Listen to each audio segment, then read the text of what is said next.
need to do a lot of convincing with this crowd. I think we know what we have to do, and I think we appreciate it. You know, there was a time, not too many years ago, when I would give a speech on the House floor, and nobody was there, and I thought nobody was listening. But all of a sudden, you know, when you get a little bit away from inside the Beltway, we find out that there are a lot of Americans listening and who care.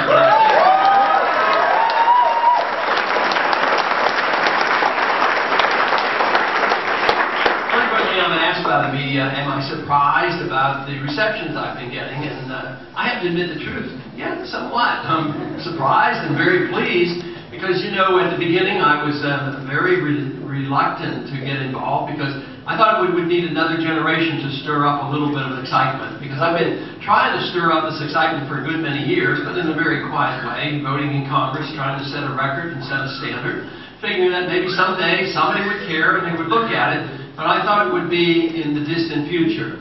But I was persuaded to enter the race, and I did it with the idea that I did not know what would happen and how many people there would be. But let me tell you, I ran into a lot of people, a lot of optimism and a lot of enthusiasm. There's still a lot of belief in this country that we ought to restore the Constitution. Yeah!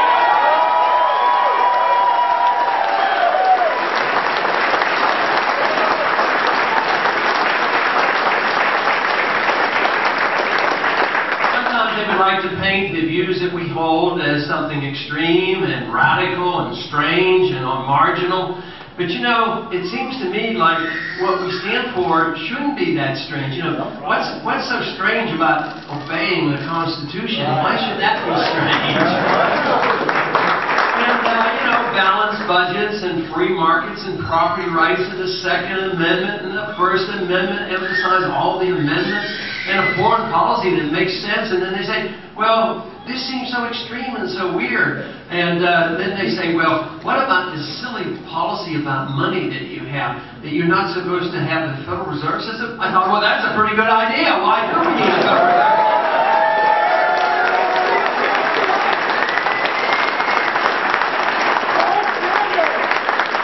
What seems so strange to me in analyzing it is, where did we ever come across this idea that paper money made sense?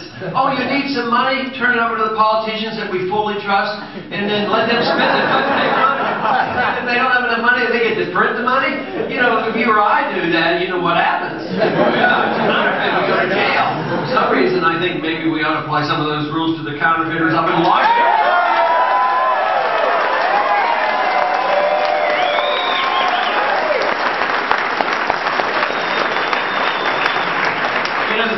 This country knew a little bit about monetary policy because they had gone through destroying and experiencing the destruction of the continental dollar, and that's where the slogan came from, not worth a continental. Someday it might be, if we're not careful, it's not worth $1. Of course, there's not much worth $1 anymore anyway. So, but they were explicit in the Constitution that the Congress would have charge of the money system. They could only coin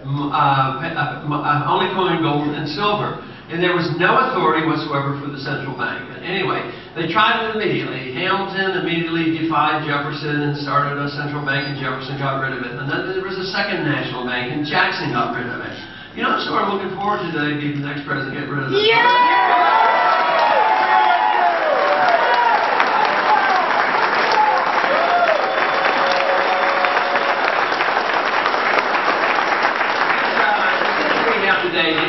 Very pervasive.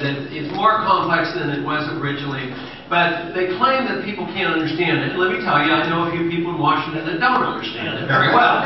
But it isn't that complex. The politicians like to spend money because if they spend money and give out programs, they get reelected. And they do raise a certain amount of taxes, way too much, but then they still never have enough. And then they borrow a lot. They even go to places like China, and they borrow money from China and Japan and Saudi Arabia. And then there's still not enough, so they resort to printing the money. But when they come up short and they print the money, this is a form of taxation. And it's an evil tax. It's the worst kind of tax, if there can be anything worse than the income tax. But nevertheless, it's a bad situation because it really taxes the poor and the middle class. People who constantly destroy their currency wipe out the middle class. We know the middle class was wiped out in Germany in the runaway inflation of the 20s. And so many oftentimes in Central America and South America, they've had runaway inflation, and the middle class loses out.